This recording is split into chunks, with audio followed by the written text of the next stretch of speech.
I'm Brett. And I'm Alice. And we are the Prosecutors.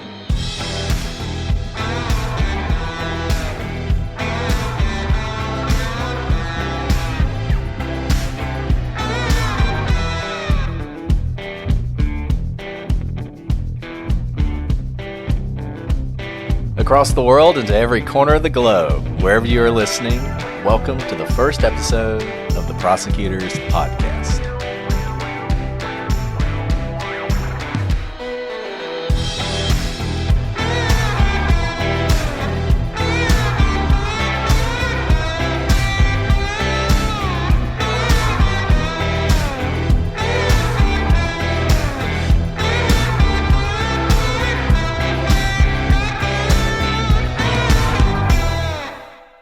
Hello, everybody. This is Brett and Alice welcoming you to the very first episode ever of the Prosecutors Podcast. Whether you're here with us at the beginning or joining us years down the line, if we make it that far, we want to thank you for your support.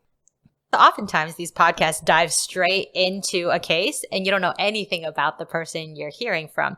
So I guess maybe I'm being a little presumptuous that anyone wants to know anything about me, but I thought we'd introduce ourselves, get to know each other a little before we dive into a case. I think that's a great idea. But Brett, tell us about you. So as you can probably tell, I'm from the South originally. I am a lawyer. I went to Harvard Law School. Since then, I've worked in a lot of different jobs. I've worked for the state. I've worked for the federal government. I've clerked for judges. I've worked in private practice. I've seen the law from a lot of different views before becoming a prosecutor.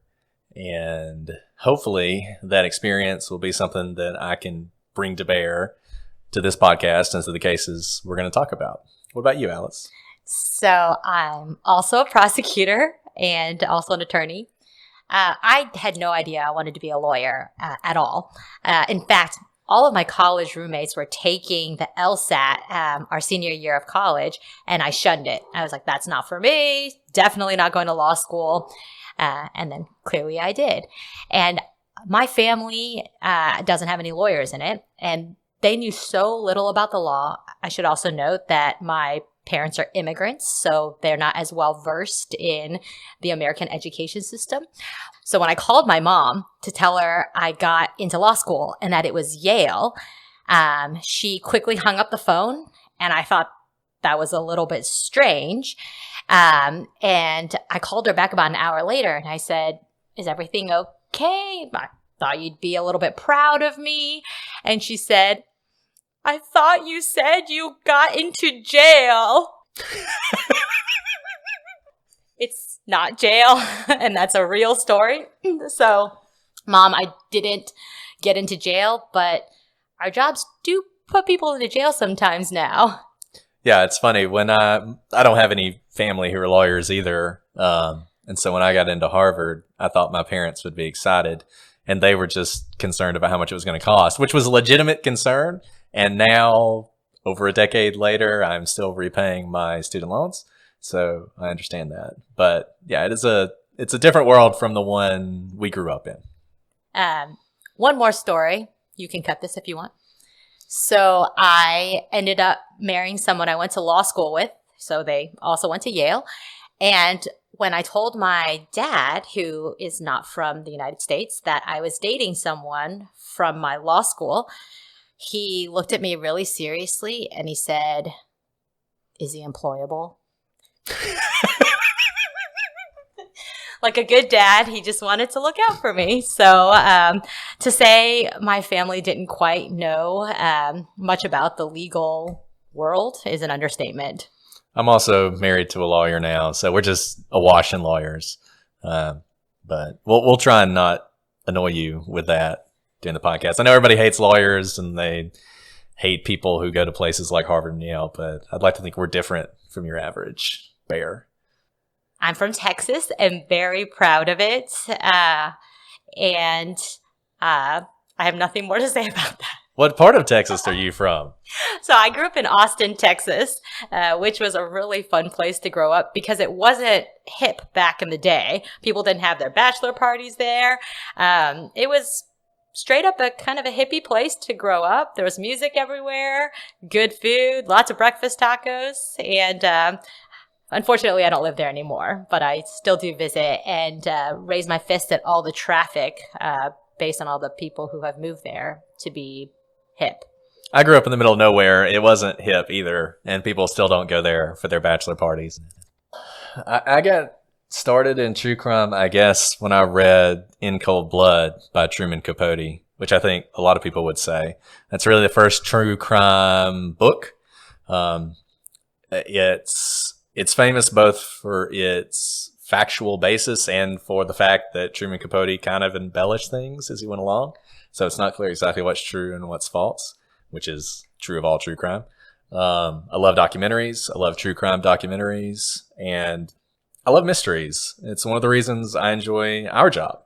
I like having a question and trying to get to the bottom of it and trying to figure out how things happened and what order they happened, what the evidence adds up to.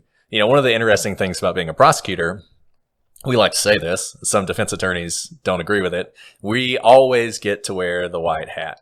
So we don't have to prosecute anybody. And if we decide that you're innocent, you know, we don't just pursue that case for another conviction or for another stat. We're duty bound to let it go. So if we look at the evidence and it adds up to you're innocent, we're not going to charge you. We're not going to pursue that. And I like that. And to even go further than that, we don't have to look at a case and determine the person's innocent, even if we think that a crime has been committed by the person that we're investigating, but we don't have the evidence, we don't bring the case. And I think that's really interesting because we're forced to look through the rules of evidence and have principles in how we pursue cases, which again may be unsatisfying, but that's what we're bound by, and it's the duty we have to the public. And you see that in a lot of true crime cases. There are people who would say that in the Stephen Avery case, or the Adnan Syed case, or the West Memphis 3, that, yeah, they probably did it, but there's not enough evidence to convict. And we see that as prosecutors as well. So what about you, Alice? What got you interested in true crime? Well, the truth is, so Brett and I talk about true crime a lot. It's mostly Brett telling me interesting cold cases and me staring in bewilderment that these cases exist. It's very fun. But even though we talked about doing a podcast for a while, we didn't move on it for quite some time. And it wasn't until I had a newborn and wasn't sleeping anyways and spent all hours of the night reading true crime blogs and websites and watching documentaries that I decided, why not just start talking about it? You know, Brett and I talk about this all the time in our real jobs and also in leisure, talking about cold cases. And we thought maybe you'd like to join along. And just to add some historical import to this podcast, we've been talking about doing this for a while, and we've been working on it for several months. And then all of a sudden, we basically had to stop because of the coronavirus, which is still ongoing at this time. Hopefully, by the time you're listening to it, that's over. We've moved on. So we've been in quarantine for the last 3 weeks. And we finally decided that neither one of us have it. So we can be in a room together and record our podcast. So we are, I guess, 4 feet apart. So we're not as far as we're supposed to be. But I'm pretty sure you can't get coronavirus from someone who doesn't have it. So we're going to attempt this and see how it goes. So if there's a sudden stop, perhaps there's been a shelter-in-place order somewhere. Yes, exactly. Yeah. So Brett and I have talked about doing this podcast for a really long time. And really the holdup has been me. Brett is ready to go. And I just kept thinking, who has time? Because we're still real live, prosecutors on a day job. But then I thought, once I had a baby and had literally zero time, why not start a podcast now? Hey, once all that sweet, sweet HelloFresh money starts rolling in, you'll be able to retire from prosecuting. And I also have a toddler who is an irrational human being. And I really resonate with a lot of these cases where people act irrationally. And the commenters often say, why would anyone act that way? And I think they must have never lived with a toddler. I have a 6-month-old, and she's very sweet right now. She's the best. She's the best. She's the best. I'm sure in a year and a half, when she's in her terrible twos, I'll be bringing some of my evaluations of human action and irrationality into the podcast as well. But for now, we'll depend on you for that. Oh, thanks. Or is he the most rational because he gets everything he wants? That's a good point. So we'll have to see. I mean, what is rationality, right? Who decides what it is? None of us act exactly as someone else would expect is rational. And God, you see that in every one of these cases. People are always trying to analyze why somebody says the thing they did, or why they acted the way they did, or why they cried, or why they didn't cry. And we're going to talk about that, and we're going to do some of that, but it's kind of a fool's errand to try and figure out why people have the emotional response they have unless you have some evidence to tie it to. And that's when you're in your right mind. People react differently when they're under the influence, whether of alcohol or drugs. I mean, alcohol influences me differently than probably you, Brett. Most likely. That's right. And so when you're trying to explain why someone who's under the influence acts a certain way, that is just very much a fruitless exercise, I think. And, that's really where I think some of you guys can come in, because we're actually done drugs. So I may need some help on that at some point when we're talking about Not people to do drugs. Just don't do drugs. But if you've done drugs in the past and you have some relevant life experience that you can share with us in these cases where we're pretty sure people were on drugs, hey, that could be helpful. And between us, we have more than 20 years of legal experience. And we're going to try and bring all that to bear in this podcast. And that includes investigating cases. It includes looking at evidence. It includes working with law enforcement, different agencies, federal agencies, state agencies, how they do cases, how they look at evidence. It includes evaluating witnesses, evaluating statements, determining when someone's lying and when they're telling the truth. All things that I think are critically important if we're going to bring any light to these cases we're going to look at.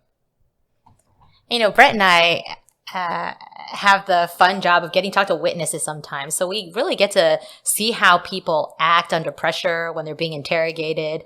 And I think that will be an interesting view to bring when we look at some of these videotaped confessions or witness interviews. And we've also had the experience of having people just lie to our face. Just lie. Which is always the time. It's shocking. It's shocking when it happens. When you know someone's lying and you just have to do the best you can. Not everyone's afraid of repercussions. Nope.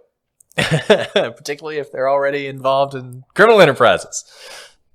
So we're going to be releasing, 1 to 2 episodes a week so that we help you manage your bingeability of this show, because I get really sad when I watch an entire show in one night and I have nothing else to watch the next day. So we'll help you binge with about 1 to 2 episodes a week, but won't overload you. And just so you know that it's not all about you, we also are doing this podcast by ourselves. You know how you hear some of those podcasts where at the end they list 20 different people, they have 3 writers, they have 2 producers, a director, a sound guy, a music guy, and everything else, editors, et cetera, et cetera. We don't have any of that. It's just the 2 of us. So 2 episodes a week is probably the most we can manage. We'll see how it goes. And then we also want to have feedback episodes, because one thing I've noticed about a lot of true crime podcasts, and I'm not really sure why this is true, but they never do listener feedback. And if they do it, it's once a year or so.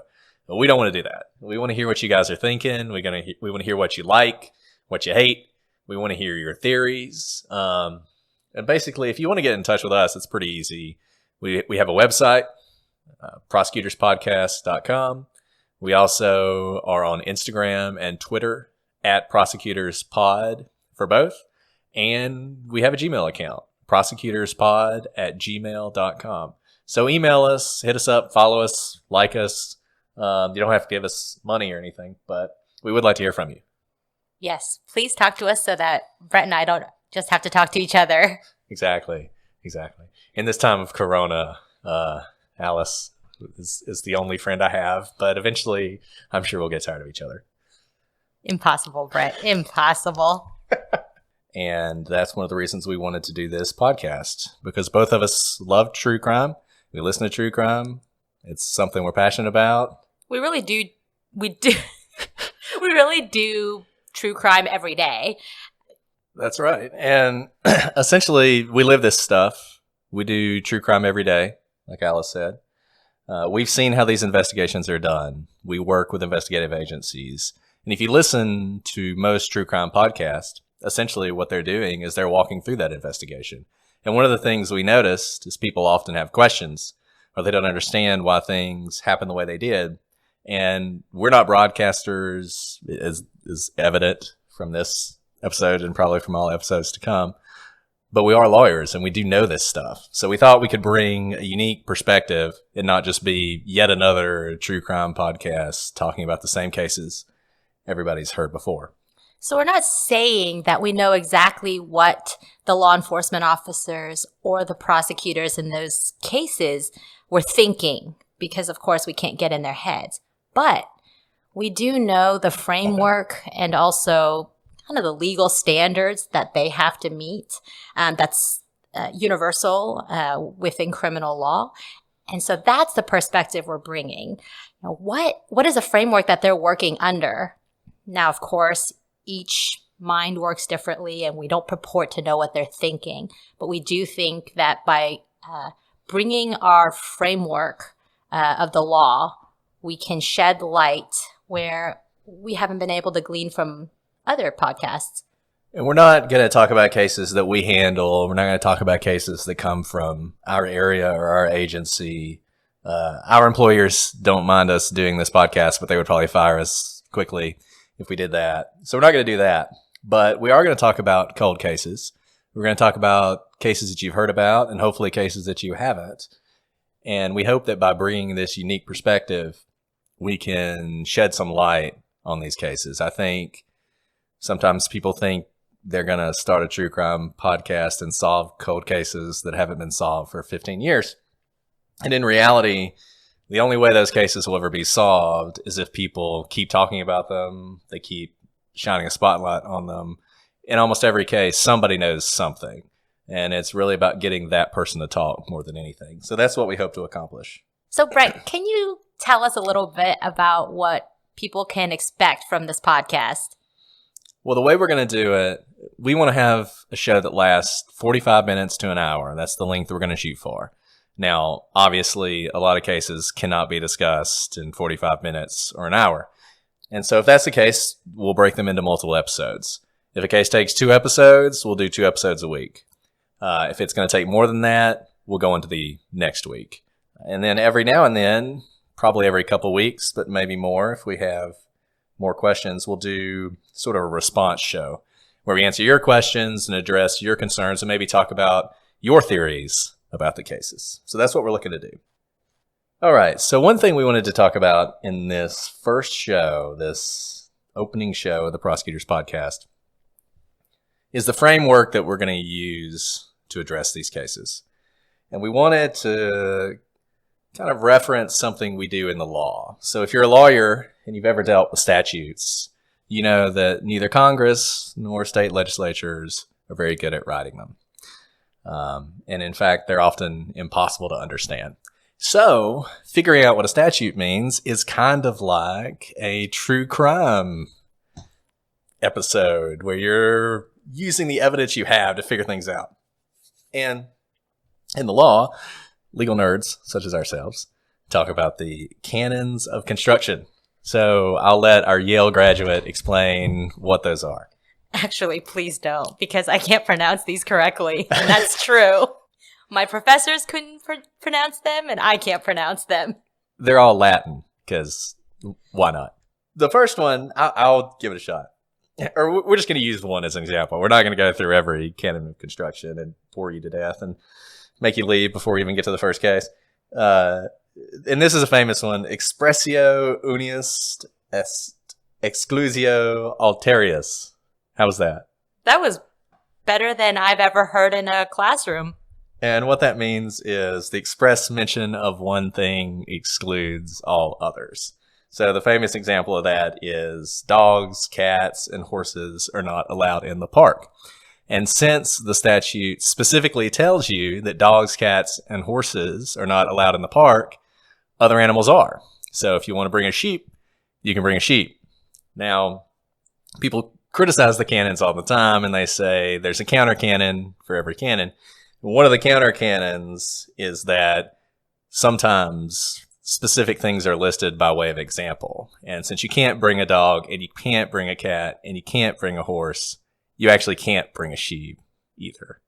So we're going to go through our framework, but I want you to understand that while we're going to lay out these 10 rules about the way we're going to approach cases, they're not exclusive, they're not ironclad, and there will be times, maybe very often, that we vary from them. And part of the reason we came up with these rules of interpretation is because we'd like to try and stay principled. I think it's easy sometimes when you talk about an exciting case to just go down a bunch of rabbit holes that's not actually helpful to the listener for learning about the case or in shedding new light on a case that's been talked about a lot. And so we hope to keep ourselves principled and also so that the listeners know where we're coming from each time and can call us out if they feel like it. But like Brett said, these will be broken at times. So yeah, these rules really set us up to be criticized because we are going to break them, and you guys are going to let us know when we do that. And so I look forward to that. So do you want me to start, or do you want to start? Oh, yeah, go for it. So the first rule, the simplest answer is the most likely to be correct. Now, you've heard this 1,000 times. It's basically Occam's razor. And I think you can apply it to most true crime cases. It's probably not aliens. Maybe it is, but it's probably not. And it's not very satisfying sometimes. But because our job as prosecutors really is to try and get the case right, we're going to try to bring that principle here to the true crime world as well. And if you work in the law, you know how true this is. I had the experience to work in state prosecution once, and one of the things we dealt with were a lot of death penalty cases. And the thing that always surprised me, and this is disturbing, is it doesn't take much for someone to kill someone else. You think there's going to be this big motive. You think there must be a really good reason, but oftentimes there's not. Oftentimes it is just a robbery that went wrong. Or it is just a spouse who got tired of being married and didn't want to go through the hassle of getting divorced. You see that all the time. And I think with these cases, even though they are famous and they are examined extensively, oftentimes, like Alice said earlier, people go down these rabbit holes. And the rabbit holes are not helpful. And the rabbit holes distract you from the evidence and the facts that you can use to determine what actually happened. So that's number one. Our second rule is that if there's no evidence of a crime, there probably wasn't a crime. And we know this from personal experience because crimes are messy. It's really hard not to leave behind evidence that points to the existence of a crime. Whether this is being caught on camera or someone overhearing something, someone seeing something. We live in society where there are a lot of people with ears and eyes at all hours of the day. It's hard not to leave behind DNA, a stray hair, your fingerprint.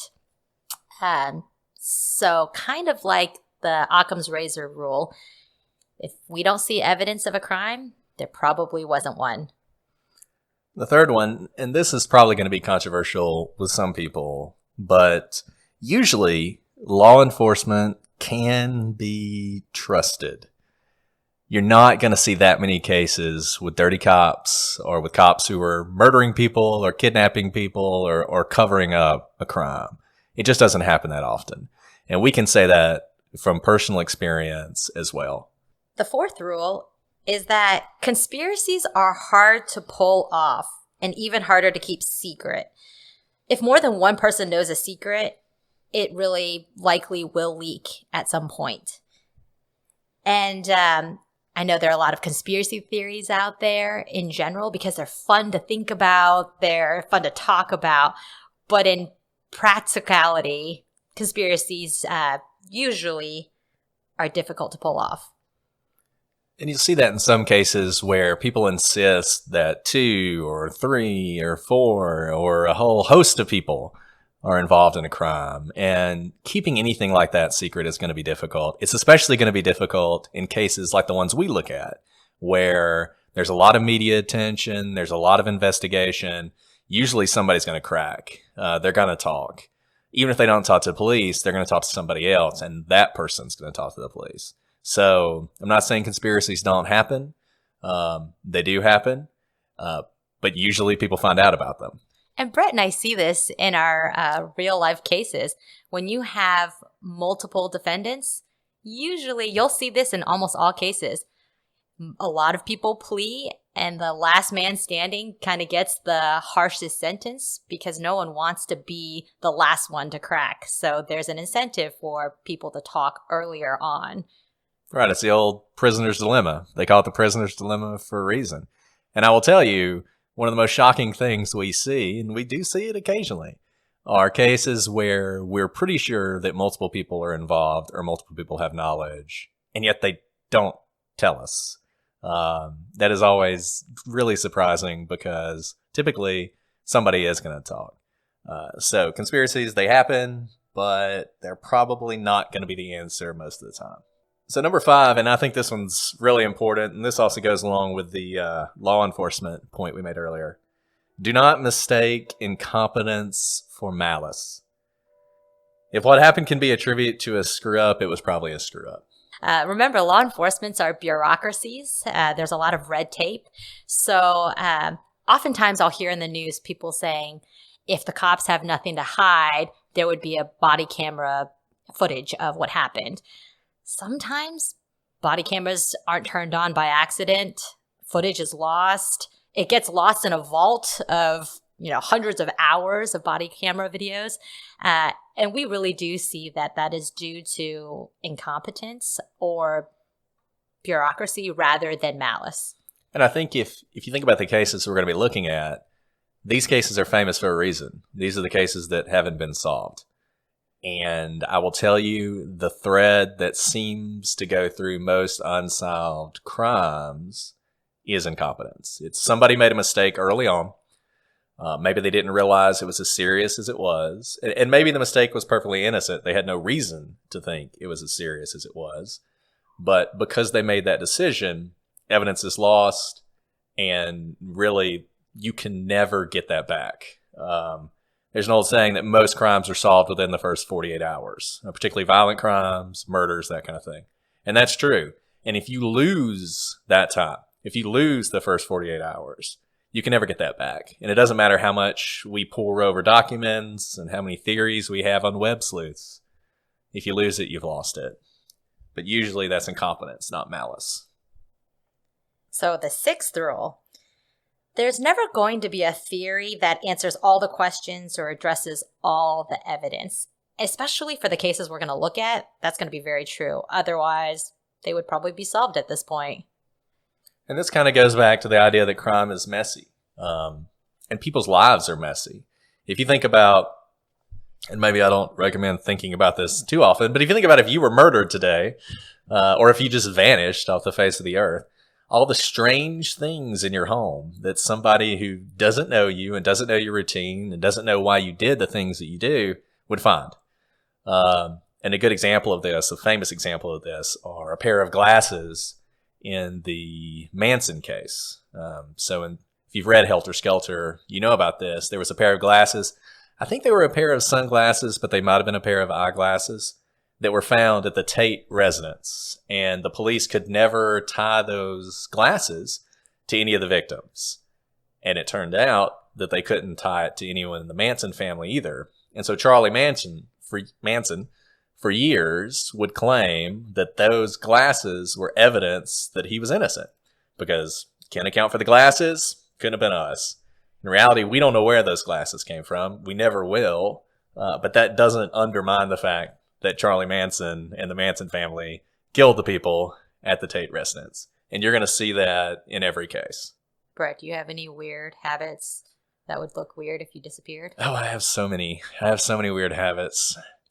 I don't know if the audience knows me well enough at this point for me to really get into some of those things. But yeah, I think if I ended up dead, there would be some weird stuff. All right, that'll be for a Q&A further down the line. We're holding you to it. We want to know how weird you are. So the next one, number 7, is we never know all the facts. And by we, I mean those of us in the podcasting community, those of us in the true crime community. We usually know what's been released to us by the police, and that's it. And so sometimes you'll have questions that are answered in the police file, and for whatever reason, it's not released. And I'll tell you, one of the things that we see, there's something called holdback evidence. The police, typically, there are certain facts they are not going to release to the public. And the idea is if they arrest somebody and that person knows those facts, they know that they did it. So take in the Ramsey case, there's a famous incident where 10 years after JonBenet Ramsey was killed, a man confessed. Well, he didn't do it. And one of the ways you can determine that he didn't do it is you look at his confession, you see what he says, you compare it to the evidence you have that he doesn't know about, and you can exclude him. So police are always going to withhold things. We're never going to have everything, and we just have to do the best we can with what we have. And oftentimes, especially with these cold cases that are unsolved, sometimes evidence is not released because there's an open investigation. There may be people involved in that investigation who are targets or suspects who are part of a different investigation that have nothing to do with the case at hand. That's another reason to hold back evidence as well. So the law enforcement community has a reason for holding back evidence at times for their legitimate purposes. But of course, it hinders our ability in the public to understand a case fully. And I get it. It's frustrating when you've got a case that's been open for 15 years and you think, hey guys, maybe we just need to lay it out on the table and see what we can find out if we're ever going to solve this case. But police departments have their reasons. They have their policies, and those policies are grounded on solid basis. Rule number 8. This is in line with some of our previous rules as well. But the most obvious suspect is usually the one who did it. And that's partly because crime is just less sexy in real life than it is on television. So we're going to abide by that and not just pull off some random person who there's no evidence pointing to them being involved in the crime. And everybody's heard the idea that if somebody's killed, it was probably their spouse who did it. It was probably the boyfriend who did it. And that goes to this. If a child's killed, often, unfortunately, it's the parents. And so that's the first place you look. It doesn't mean those people necessarily did it, but it is the most likely answer. Number 9, people lie, but that doesn't make them liars. And I will tell you, I think this is the one that confuses people more than anything else. And there's a reason for it, because we think when somebody lies, they're a liar, they can't be trusted. And as prosecutors, we use that all the time. You know, when you've got somebody on the stand and you want to challenge their credibility, you point to somewhere they lied. And you basically tell the jury, defense attorneys do this too, you basically tell the jury, hey, look, he lied about fact X. So therefore, this whole cockamamie story he's told you about this drug conspiracy or whatever is also a lie. But in reality, people lie all the time, and they lie for their own reasons. And sometimes it's not so much they're lying as they want to distance themselves from this thing. They're talking to the police. they were involved in something heinous, they want to limit their culpability. So what you often see in things like confessions, and you see this in a lot of famous true crime cases, people will say they left. So this is very common. I was there, they started killing those people, and I got out of there, right? Because they don't want the police to think they're the kind of people who would continue to take part in a murder or a crime. And then it's proven that they didn't leave. And that cast out on the entire confession. Or they just say crazy things that don't make any sense and don't fit with the facts on the ground. And determining what's true and what's a lie is very difficult. And the only way to do it is to use the evidence you have and compare it to what you're being told. And anybody who tells you, oh, you can tell if they're lying because they looked this way or because they blinked too many times or whatever. I mean, those people are full of it. Don't believe that. You know, there are a couple things where you can see when somebody's probably trying to mislead you. One of the most famous is you ask a specific question and you get a general answer, right? And this kind of goes to this whole idea. They're trying to limit their involvement. They're trying to push themselves away from the crime. But by doing that, they're actually showing you that they probably know more than they're telling you. And, you know, this rule that people lie, but that doesn't make them liars, is what recognized by the court system as well. So if you go to trial, oftentimes the court will instruct the jurors that just because there are inconsistencies in someone's testimony doesn't mean you need to discount everything they say. Obviously, you can take it into account, but that itself doesn't make all of the testimony worthless. And that's from the court. And that's a really great point. And I think don't underestimate when people's stories change.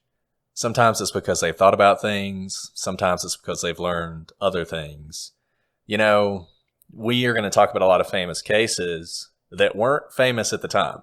So when someone makes a 911 call at the very beginning of a case and they say something and then later on they change their story, it could have just been they weren't being that careful because they didn't realize this was a big deal. And you see that a lot, and we'll see that in some of our cases. And last but not least, because this is how we are going to fall back on when you guys call us out on breaking our own rules, is that the cases we're looking at are extraordinary cases. So in extraordinary cases, expect the extraordinary. Exactly. So one of the things people always say, you know, we'll look at some missing person cases. We'll look at Maura Murray, for instance. And one of the things people say about Maura Murray is, well, it probably wasn't a serial killer. Because what are the chances? What are the chances that you just happen to be broken down on the side of the road and a serial killer drives by and you get in the car? And that's true. What are the chances? But, you know, if in the 1970s you were on the Pacific Northwest and you were hitchhiking, what are the chances that guy in the yellow Beetle that's slowing down is a serial killer, and then you get in the car with Ted Bundy? So it does happen, and these cases are unsolved for a reason, and we are definitely going to see some extraordinary things. All right, well, I think that's all we have for today. You know, thank you guys for joining us on this adventure. Hopefully we'll get better at this as we go. You know, one of the things people tend to do in podcasts is their early episodes just kind of disappear. We're not going to do that. You can listen to our foibles from now until forever. But until next time, I'm Brett. And I'm Alice. And we are the Prosecutors. Love it.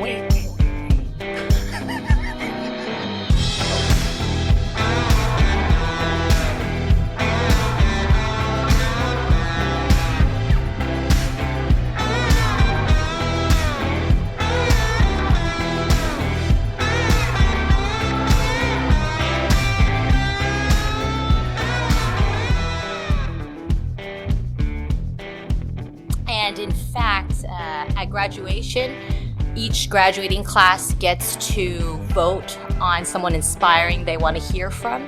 Usually it's a Supreme Court justice or a great civil rights activist. My illustrious class voted for Monty the therapy dog, and that's a true story. So did he speak?